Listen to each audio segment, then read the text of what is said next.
The world is a book, and those who don't travel read only one page. Good morning from Budapest. I should say the good welcome to the morning after. And that quote that I just read, "The world is a book, and those that do not travel read but one page." That's a quote on the wall here, where I'm staying in Budapest. I couldn't tell you what district I'm in. Budapest is divided up into districts. But anyway, it is the start of another day, and for all intent and purpose, it is the morning after. As I look around for my wallet, I'm going down to the supermarket as I do each morning. You'd think that I would just buy some breakfast, and have it here, but that's not to be the case. Maybe I just like getting out of the house and going down to have breakfast. So we will bring you along, and as I bring you along, I gotta share some thoughts with you about last night. Isn't that a movie title or something about last night? So, I'm having fun. I am having, and I think that probably goes without saying. That probably goes without saying that I'm having fun. I mean, it is last night was a lot of fun. I gotta tell you. And my God,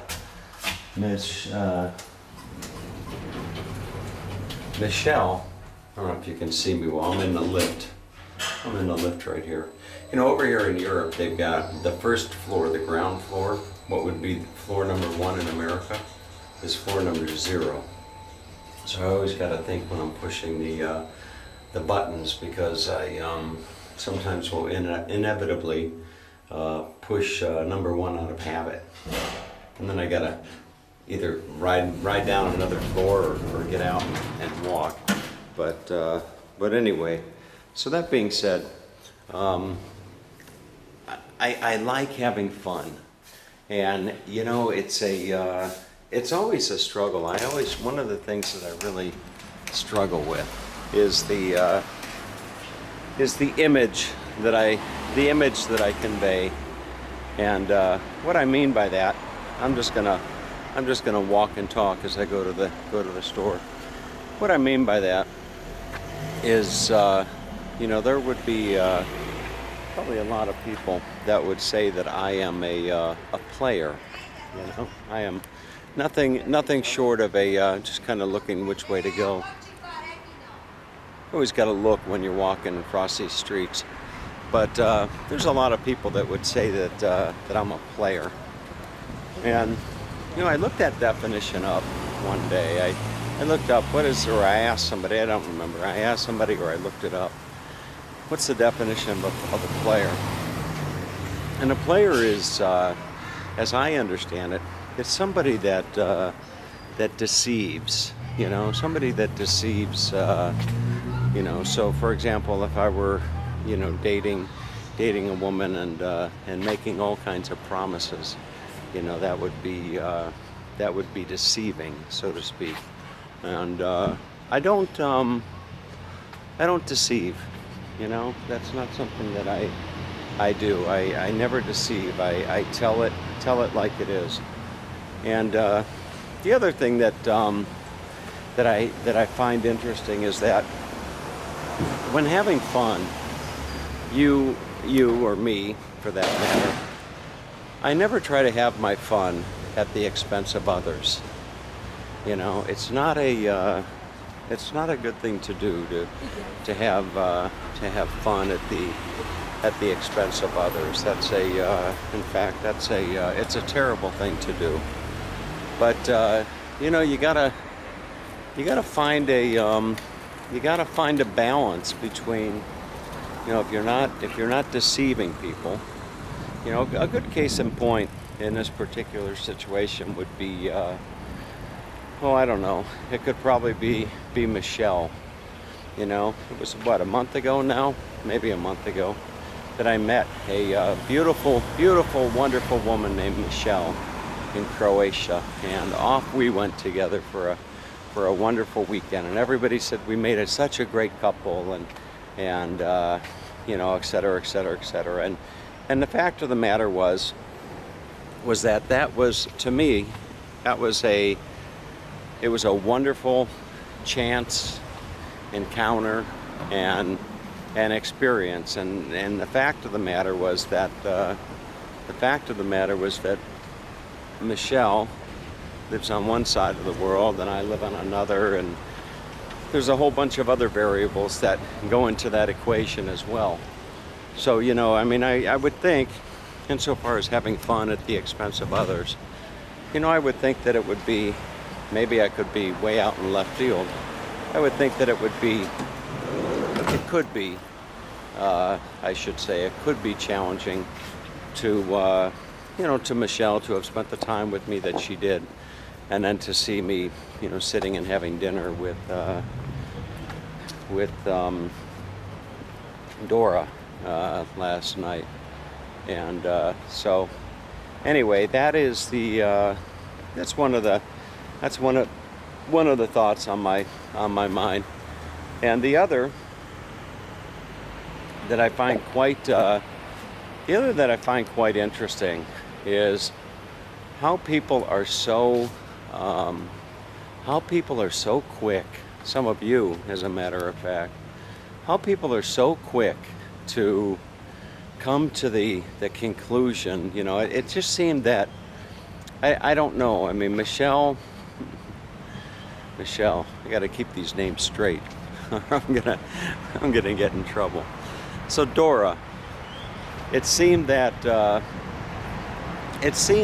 you know, as soon as people saw Dora and how beautiful she was and what have you, it's like they already had me married off. You know, oh, Tom, you know, I knew this would be the one, and she's beautiful, and she's, you know, all this stuff. And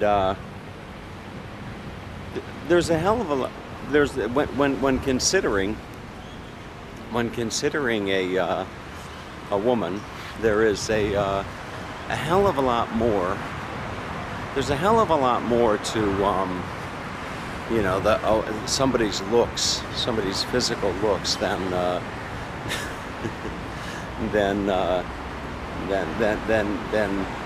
well, I don't know. You know what the hell I'm talking about.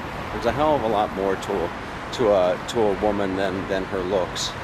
And I often tell women, when I meet a woman, I often tell them that the thing that I look forward to the most in a woman is the thing that I look forward to the most in a woman, or look for the most in a woman, is a kind heart.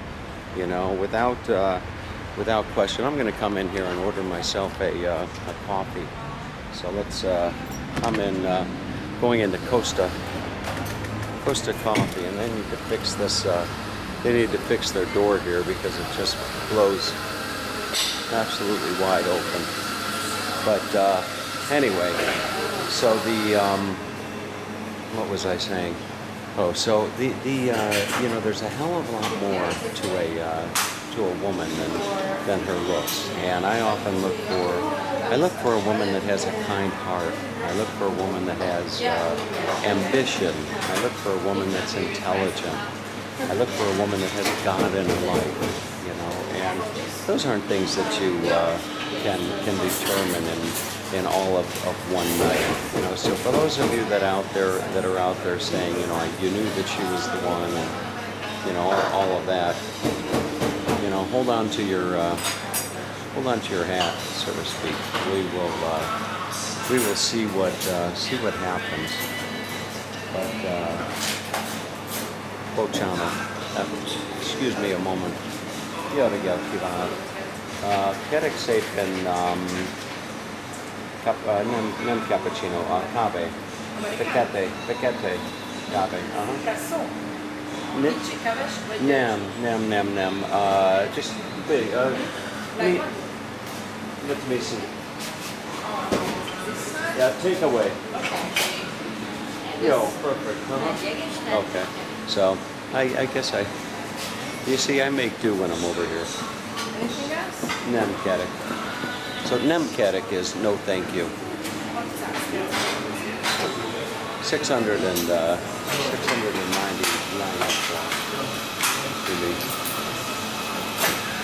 Wasn't take them. Okay. But anyway, so those of you, those are some of the things that I look for. And the other interesting thing, if you want to hear something funny, is that when it comes to, so we're sitting down having dinner last night.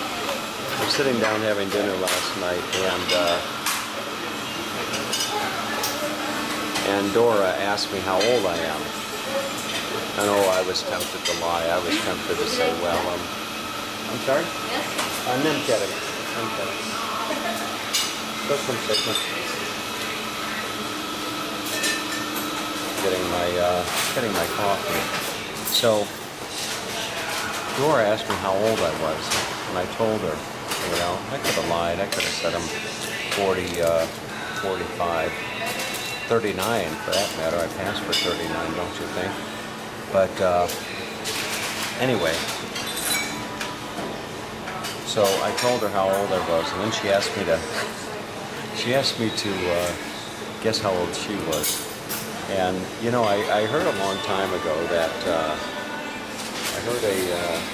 as I look for a stir stick, I heard a long time ago that when you ask somebody how old you are, how old they think you are, psychologically they're going to guess an age as to what they would like you to be. That is something that I read in a psychology magazine. And so Dora, when she guessed my age, said that I was maybe 45. And then when I guessed her age, I said, well, 35?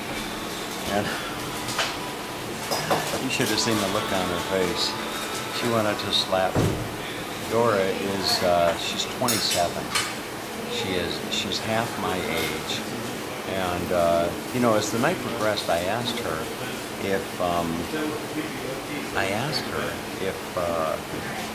if that's a problem, if the age difference is a problem.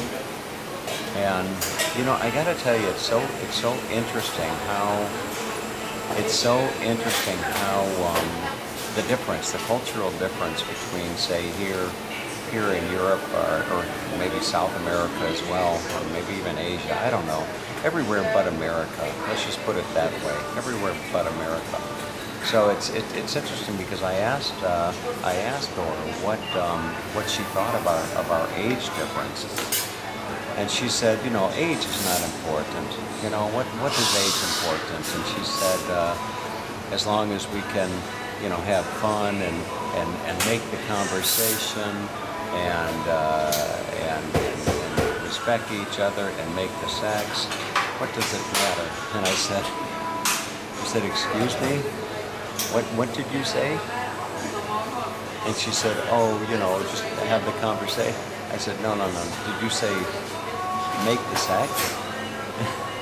And she said, yes, of course, And they talk about it. They talk about that aspect of human relationships so matter-of-factly over here. It's so interesting. They just talk about it so straightforward and so candid, so matter of fact. As long as we can make the sex, that's okay. If we can make the sex, then we can have a relationship, and the age doesn't matter. So anyway, that is the thought. So as we'll see how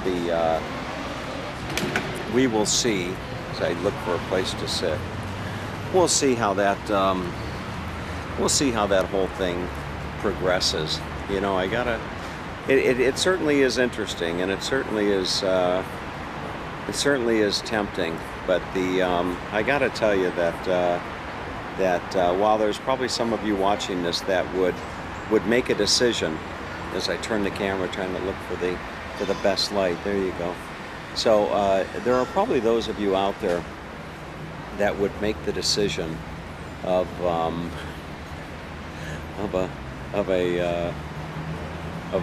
basing a relationship solely upon somebody's looks, but not I. I'm how does the saying go? With age comes experience, and experience comes wisdom, and or some knowledge, and knowledge comes wisdom, or something like that.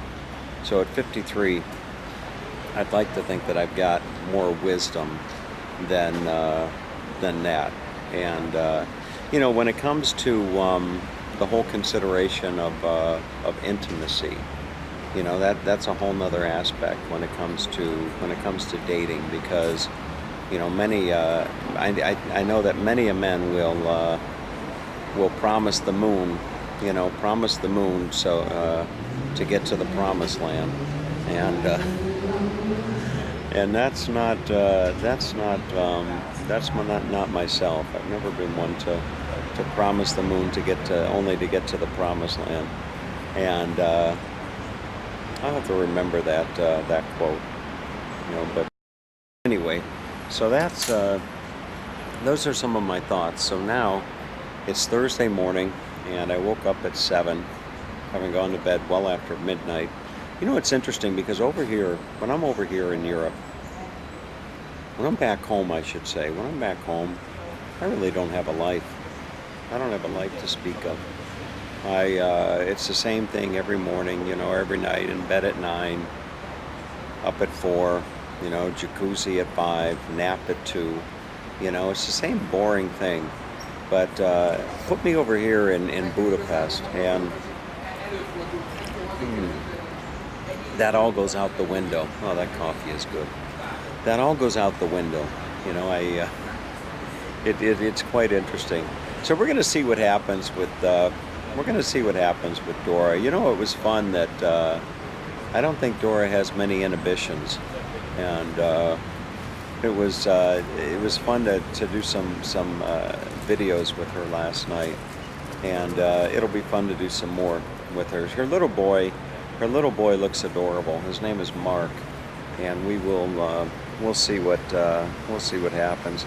It's interesting that one last thing, you look for things in life, and last night we were walking and talking, and we were walking and talking matter-of-factly about our situation, and including our age and where we're located and our financial dispositions and what we want out of life and all that kind of stuff. And I pulled up my phone to her and I said, "You want to see what my dream is?" And she did the same thing at the same time. And I typed in log cabin waterfront home, something like that, log cabin waterfront home. And she did the same. And lo and behold, we show our phones to each other at the same time, and we both had almost identical pictures of a beautiful log cabin home. Interestingly enough, though, the pictures that she was looking at were in Romania. And I was looking at those pictures, and I'm like, holy cow, these places look absolutely gorgeous. And I'm not quite ready to move to Romania, but nonetheless, it was interesting, to say the very least, that we both have that type of a dream of having a nice home somewhere. So. With all that being said, I got to tell you that all the while yesterday, and in the back of my mind, my dad was on my thoughts. And I say that because I got a text message yesterday from a sibling. I don't even know who it is. I don't even communicate with. I've lost touch with each and every one of my siblings. And I got a text message from a sibling yesterday, out of the blue, that my dad's not doing too well, that they've called hospice, and mentally he's still there, but physically he's very, very weak. And so anyway, all the while yesterday I was thinking about my dad, And it's interesting because I wanted the last memories of my dad. I want the last memories of my dad to be sitting across the table from him playing chess, or doing the morning thoughts with him sitting at the table, or dropping him off at church, or doing the Costco run. Those are the last thoughts that I want to have with my dad. And but that being said, that doesn't mean that I'm not conscientious of his current situation. And it saddens me to no end. But you learn to accept it as a part of life. And I think that my dad would. I think that my dad is thrilled that I'm out here living my life. How does the saying go? Every man dies, but not every man really lives. And that's what I'm doing. I am really living, and I think that my dad appreciates that. So, with that all being said, I need to get on with my day. I need to get in a full day's work. And interestingly enough, I'm pulling a Michelle here today because I check out of my Airbnb tomorrow, and I have no clue. Where I'm going to go. Well, I know I have a general idea. I'm going to Balaton, but we will see. I may be driving to Balaton and spending with a lovely lady named Suzika. And there you go again. Everybody's thinking, "Oh God, Tom, there you go again, Suzika."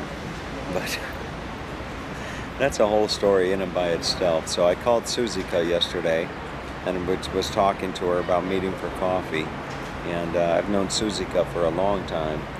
And I called Suzika and told her that I was thinking of going to Balaton, and she's going to Balaton. So we may go together for the weekend. She's got a beautiful little BMW, I think, and off we'll go to Balaton.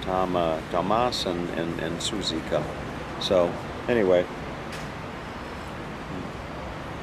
For those of you, I don't even know how long have I been filming this right now, 22 minutes. 22 minutes.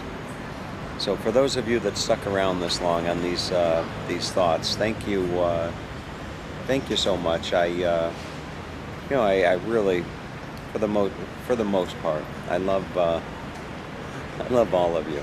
The support and the support that you all give me, and what have you. It means the world to me. It really, really means the world for me, and to be able to share these experiences is nothing short of fantastic.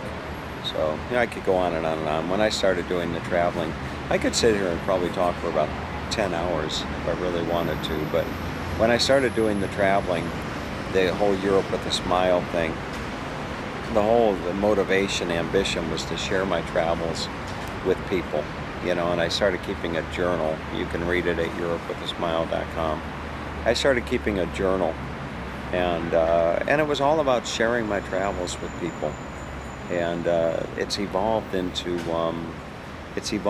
this. It's evolved into sitting at Costa Coffee here in Budapest and talking about a date from last night. I got to tell you one last thing lest I forget. Boy, I couldn't get a kiss. I couldn't get a kiss out of Dora last night if my life depended on it. Believe me, I wanted to give her a kiss, but she would have nothing of the sort. Interestingly enough, a lot of kisses on the cheek and a lot of affection otherwise, but as far as sitting on the Danube, I got to tell you, sitting on the Danube, watching the boats go by with the Parliament and the castle all lit up, and the chain bridge, and a beautiful woman sitting next to you and not being able to kiss her. Oh my God! The CIA should put that in their their training manual, or torture manual, or method, or whatever the hell you want to call it. So anyway, with that being said, yo no podkivano. Yo, all right, take care.